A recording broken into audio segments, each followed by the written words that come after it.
Hey guys, welcome to another podcast. We are Doctors R and B. Thanks for joining us. We're talking today about something that is, some have said is like the number one piece to overall success. A lot of high performers, a lot of people that we plug into, a lot of health experts as well. So we want to get into diving deep with self-discipline.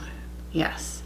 And first we're going to start with an overview, basically different strategies that honestly we use and that we basically went through and thought those are like the top 4 strategies to really developing and enhancing your self-discipline, allowing for that, those to be successful for you. And then some more science behind it. You're going to get into a lot more about that just to allow for us to understand like why self-discipline can translate into a lot of success in our lives. Yeah? Yep. So let's start out with the first one, and the first one will be creating an environment to allow you to succeed.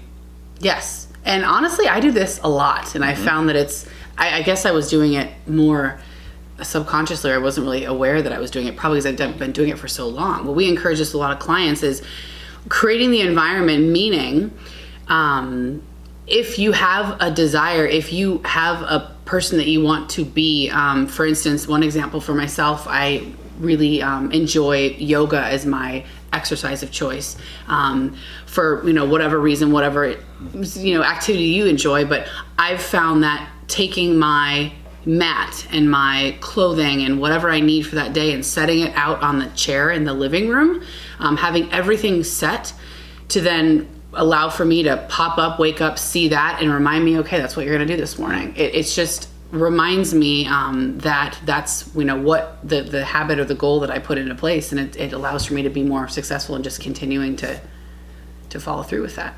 And more so than the reminding is a big piece, like another thing, a layer on top of that is then it takes all the excuses for you to wake up and kind of be like, oh, well, like I don't have my mat or my clothes or any of that ready. Like it's all there ready for you to go. So it takes the thinking, that voice that we have that comes in a lot and will talk you out of, like once you make that you have an idea. And so to anchor it, you end up talking yourself and be like, oh, I can do it later. All this stuff. Don't go this morning. You're tired. Those little habits that Dr. B is doing to set up, it takes all that out of it because you're like, oh, it's all right here. I just do it and then go. Yeah. Well, and self-discipline is something that I feel once you start to build, the momentum will really, really snowball. But the beginning stages, be it the first week, the first month of initiating some new habit or some new routine, it's hard. It's this forced thing. You have to get up and really motivate and talk yourself into it. So these are just strategies that help to allow for that piece to be a little bit easier, right? To guarantee that much more success in getting the ball rolling. Because then once you start to develop the self-discipline, then it will become just part of your life, right? And then you can move on to the next routine add-in. Yeah, and so that's for me, it's always the law of inertia. When you really look at that, it's when things are still and things are moving, there's no energy needed to maintain something that's still and to maintain the thing that's moving. The energy that's needed is when you want to move from one to the other, right? And usually what it's called is there's an imbalance in the forces. And so what happens is then it takes energy to kind of get you to move if you're still, to then get to motion. And so that takes energy. And that's why it's so hard when people say like, that's the hardest part. But like once you get it moving, the amount of energy it takes to sustain it it's significantly lower. So that's the hard part, is creating that habit. And so whatever you can do to get yourself out of your own way, to let that anchor faster, easier, quicker, the faster that you get to that habit, and then it goes into more like a subconscious. It's not thought about, like you don't need that extra energy to get it moving. Someone that we follow, remind me his name, James Clear, correct? James Clear. Yeah. He's the author of Atomic Habits. He's a big speaker, has a ton of stuff on YouTube. Check him out. We'll include some things in the description as far as some contact for him. But his one thing I've heard him say is, example, if you want to be a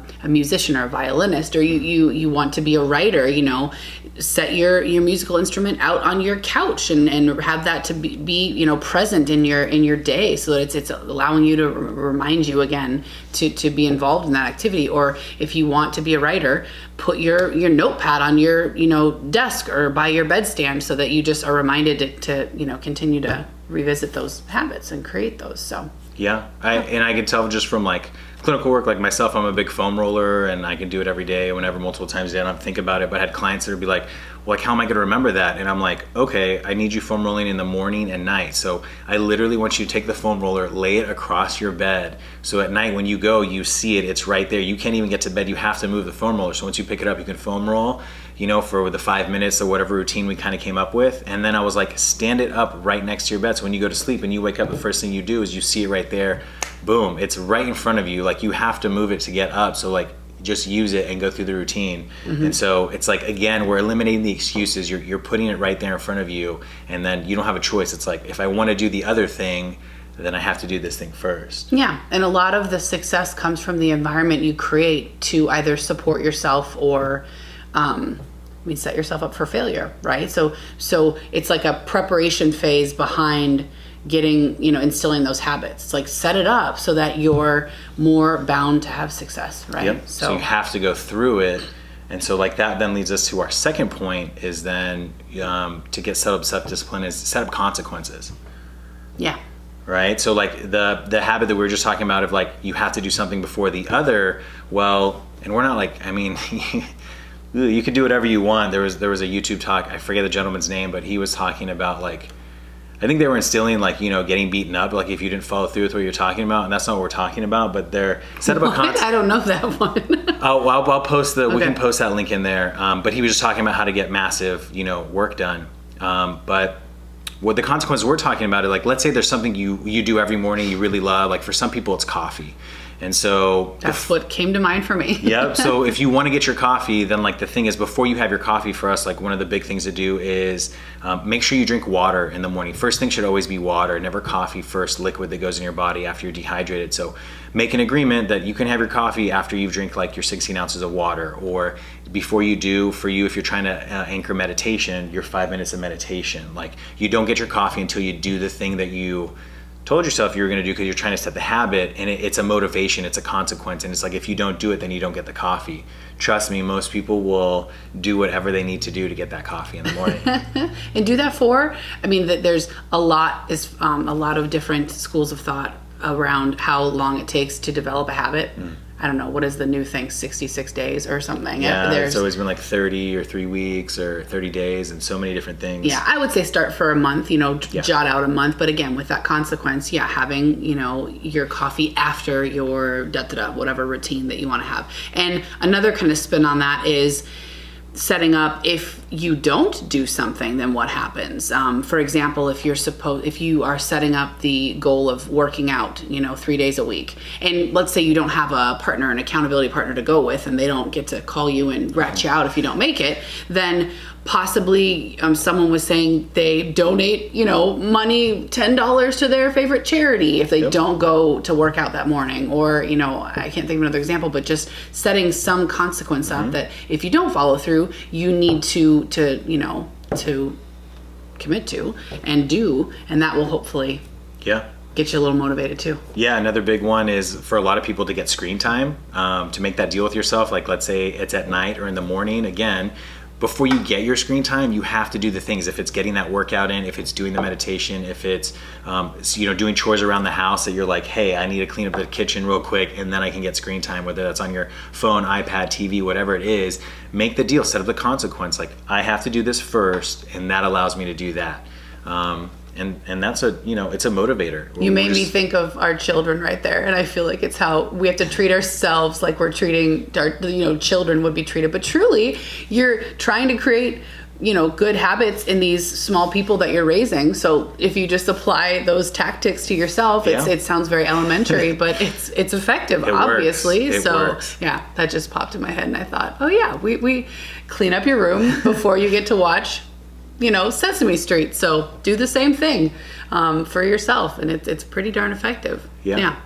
And so beyond that, we've kind of commented on this a little bit, but the next strategy is actually starting to with your habits, be really, really detailed, be dialed in with the times of day that you do certain things. And this comes down to, be it showering or working out or drinking water or whatever. Get really, really dialed in, detailed about when you do that, because there's a lot of research and science behind your body loves routine first and foremost, and it starts to expect things.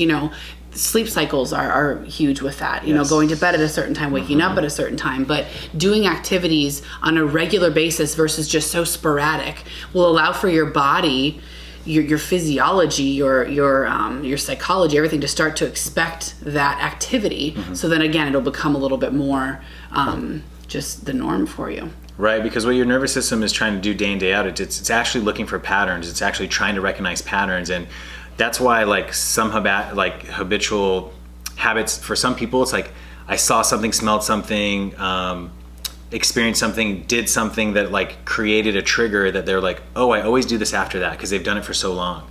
And so I always have a cigarette after I eat. I always, have a piece of chocolate or, a sweet after I eat, or those types of things. They're triggers. And I'll give a shout out to Brendon Bouchard, and he always talks about using triggers to anchor habits. And one of the big one for him is he always talks about doorways. Like when he walks through a doorway, he tells him something so that how many doorways do you walk through every day? But once he does that, if it's be present or be available or I'm coming home, I think it's him coming home to, I don't know if it was his wife or fiance at the time. But he was be present for her. And so that he's clicking out of work mode and into personal mode. And to go farther, I believe that he even did Post-its on the doorway, right? I think to initially, we've been through some of his trainings, but to stick Post-its, this is actually really cool. And it really works, but stick them on your doorways. I'm looking at our doorways right now, but to allow for yourself to, upon entering into a room, be powerful, be confident, be whatever, you want to be.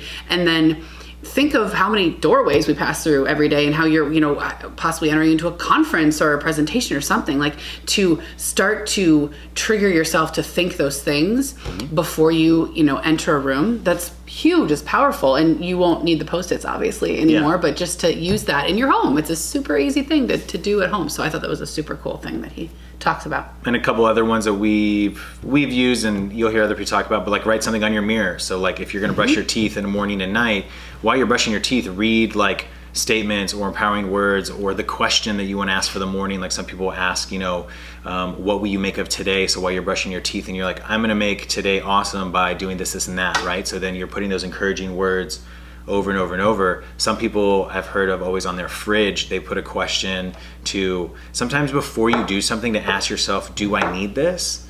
Or is this going to be beneficial to me or my future self, or however you want to phrase it? But a lot of times when people are going to get snacky, you go to the fridge and look. And so if you have that question on the front of your door before you go to the fridge, you're always going to ask that.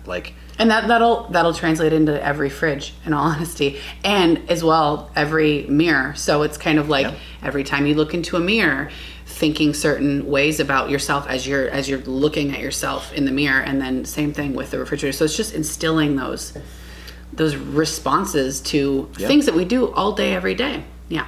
So. And to tie back to what again Dr. B was saying to start out this point 3 or strategy 3 was doing things at the same time too, because then that happens, because then it's looking at the clock and you're oh, it's 8:30 a.m. I always do this at 8:30 a.m. Once it becomes a habit, it'll just, you won't even think about it. You'll see that time and you're oh, it's 8:33. I forgot to do this thing that I always do at 8:30, and you actually will. It's funny. You'll find yourself going back to do what you need to do, even once you catch it, because it gets anchored so hard, into your nervous system. Yeah, just takes some time. Yeah, it just takes time to develop. Yeah, and last thing, which I think is interesting because it's almost a little bit of a flip of the first strategy we were talking about strategy 1, setting yourself up for success, creating an environment that allows for that.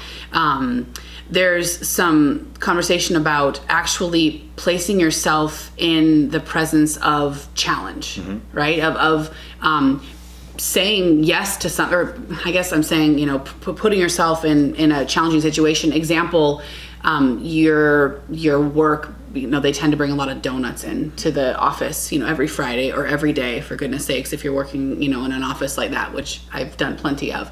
And, a lot of times I would say, well, don't go into the kitchen. They're in there. Don't even look at them, and that can be very helpful to provide you with, the will to not, not indulge. But sometimes if you're feeling strong and you're really wanting to push it, go into the kitchen and look at them and smell them or whatever, and really expose yourself to that challenge so that you can then say no and feel really powerful and strong from that, right? Yeah. Yeah. And that point right there of saying no, it's one of the ways that we can build up our power, like especially willpower. And some people say that willpower doesn't exist, but you do expose your power ultimately when you're able to say no to something. And when you just give in, like if you have that initial be like, I don't need that, or I don't want it, or I know I'm going to feel terrible, and then you give in, you're giving your power away, right? So we're not staying disciplined. You're not giving yourself the chance to listen to that voice inside, intuition, whatever it kind of is, however you want to define that. But when it says no, you got to follow through with it. Like just be like, yeah, no, I don't need it, and walk away. And it's funny, the choices that you make for the rest of the day will then become easier and more powerful. And like one of the biggest ones that, is the alarm clock in the morning. When you hit the snooze, what you're doing is like the night before we had this conversation of you're one person at night. You're like, I'm setting my alarm for 4:30 and I'm going to get up and go work out. And then when the alarm rings at 4:30 in the morning, you're a different person. You're kind of like, I could sleep in, I could work out tomorrow, do all this other stuff. But like by hitting that snooze, you are kind of somewhat giving your power away because you didn't follow through with what you said, right? So when you say something and then you don't do it, you take your power away, and then you're also, so the self-discipline leads to lack of dependability, lack of follow-through. It's a sequence of events that happen. So no is important sometimes when you need to avoid things, but then following through when things also happen is super important as well. Yeah, and I think this strategy may be intimidating if you're like starting off with a new routine, you know what I mean? But it's something that you could dabble in and say, okay, I'm feeling good. I feel like I've, been pretty strong. And so I just think this is a way to test yourself to then further enhance that discipline and just keep moving forward, right? So it's a great way to just, I think, enhance that overall. Yeah. And then, so talk to me, Dr. R, because you have a lot more research recently in this, but the science behind what all of this self-discipline is really providing. Well, so all the self-discipline of like setting up habits and behaviors, and these, one of the things that I've been looking into is engrams. And so engrams is a philosophy, it started kind of like more in the 70s about how your nervous system anchors memories. And so they were looking for a physical definition. And so what they were saying is that like synapses end up anchoring, and so when you develop those memories, like what happens is you'll run through those loops. It ends up setting up loops through the circuit. And so like research has started moving forward, and they're starting to show some of those loops. It's not 100% accepted theory, but based off what they're talking about is when you do something over and over, you do anchor those synapses in your nervous system. And so you do start creating loops. And that's why we're always saying like set things up, either consequences, triggers, time, whatever it is, to get yourself to start creating those loops in your nervous system. And that's how you create the new habit. So when that loop happens, it's easy for you to step into it, but it takes time to anchor it. You have to get those synapses to fire over to strengthen them. And then those are the loops that like constantly will play and run. That's why if you're, always avoiding things, or, you're not following through, that will also become like your habit, right? Because there's nothing being anchored in your nervous system. There's no consequence. You're always kind of like, oh, well, it's fine. I've always missed that, or I don't follow through, or whatever. But creating the habit of like going to the gym, setting things up, it starts to create that neural network, and that's where it goes into your subconscious. You don't have to think about it in your like frontal lobe.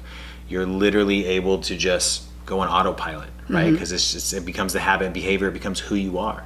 Well, I think the beauty in that is how the plasticity of our neural circuitry, meaning you can change constantly. Of course, we're told it's way more when you're young, but you still have just such a significant ability to do that. And so really neural circuitry, those loops that you're saying, they're created through repetition, right? It's your brain is going to remember what you do over and over and over and over again, because obviously that's important, right? So in the beginning, it's that conscious effort, it's that forced, habit, but it becomes grooved and inlaid and set so that you just start to run it as your program. And then that program will take over. I know you said this before, but I'm just kind of saying it in my own words. That program will take over all the other junky programs that were either given to you or that you developed through bad habits and difficult times in your life. So you have the ability to restructure, rewrite all of that, which is really, I think that's really cool. And like, so an example to make this real for you, so you can anchor it is a lot of times, like let's say somebody needs to start going to bed at the same time every night, so we can set up all these patterns. And we want them, they always go to sleep whenever they want. Like sometimes it's 8, maybe it's 10:30, maybe it was 9, you know, well, I was up till midnight the other night. So we said, okay, let's say you're going to bed at 9 p.m. every night. Now, the outcome isn't important, the fact that you're going to go to bed at 9 initially, because what you want to focus on is the habit, behavior, patterns that you're going to start at 8:30. And so what happens, like Dr. B was just pointing out about setting up those loops, is like, let's say it's like, okay, I turn my phone off. I'm no longer, I would have set my alarm for whatever time I want to get up. That's done, out of the way. Maybe I'm brushing my teeth, setting up clothes for the next day, you know, running through my schedule. And so as you go through this sequence, what happens is the first few days it's going to feel awkward, and maybe you don't fall asleep at 9, but you have to set it up, because it's not the outcome that's important, it's the process or the system that we always talk about. That's going to create the outcomes. Now, after you've done this for 1 week, you want to start seeing that, hey, maybe I got a day or 2 days where like that sequence helped and it triggered. And then in week 2, you're like, oh, I got 2 days, 3 days in a row. Maybe I miss a day, then another 2 days. Because what you're starting to see is that neural network is starting to take down.